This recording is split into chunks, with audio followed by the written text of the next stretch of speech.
Dimitris Kαιρίδης, Deputy Chairman of Foreign and Defense Committee from Greece. By the way, thank you for all members of United for Ukraine, of all those, greatest fans of the victory and Ukrainian EU NATO to come from all your capitals here. Thank you. Please.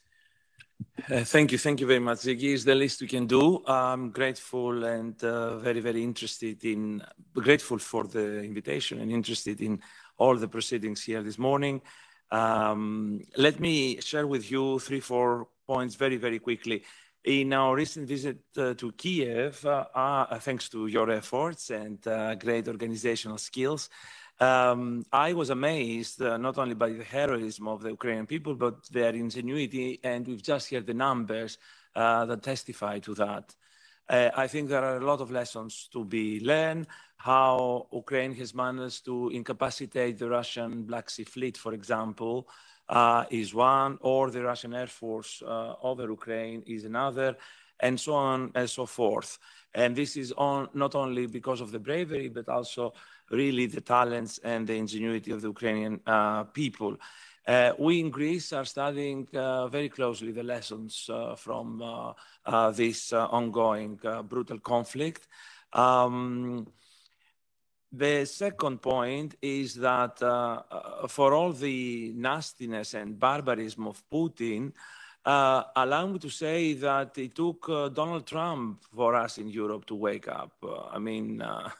Putin invaded Georgia in 2008 and Ukraine in 2014 and again in 2022.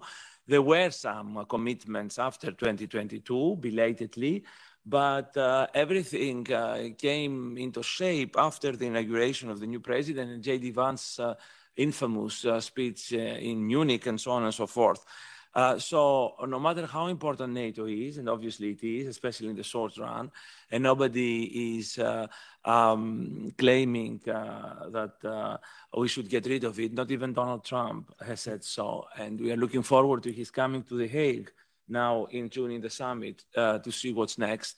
There is no doubt that the European part of NATO and Europeans themselves, the trend is for their emancipation, strengthening the European defense capability, both within NATO and obviously autonomously if need be. Now, Greece is a country that has been investing on defense all along. We didn't wait for Putin to wake up from the lethargy. And we spend around 3% of our budget, despite the economic and financial issues we had in the past. And we have just announced a 12-year rearmaments program for almost 30 billion euros in procurement, including F-35s and all sorts of new systems. And the build-up of the domestic defense industrial capacity, which is almost non-existent today. And from 2-3% of value added, we want to increase it to 25%. And give emphasis on European defense industry as much as possible.